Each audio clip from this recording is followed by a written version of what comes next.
Nangandam ang Cotabato Provincial Government sa himuong year-end relief distribution alang sa kapin 400,000 kapamilyang nagpitos. Sumala ni Governor Emilio Taleño Mendoza, himuon ang year-end relief operation sa dili pa mahuman ang tuig 2022. Kahinumduman nga migahin og 146,800,000 pesos nga pondo ang provincial nga gobyerno aron makapalit og 80,000 kasako sa bugas nga mao ipanghatag sa matag benepisyaryo. Miabot na sa probinsya ang mga bugas nga gipalit sa gobyerno ning milabayng adlaw.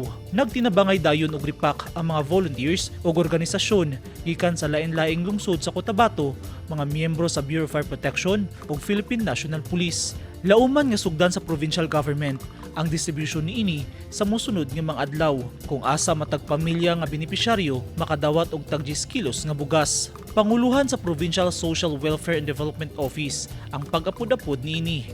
Kaabag ang local government units sa 17 ka mga munisipyo ug usa ka syudad sa Cotabato Province. Eugene Hinutan, Newsline Philippines. Stay safe.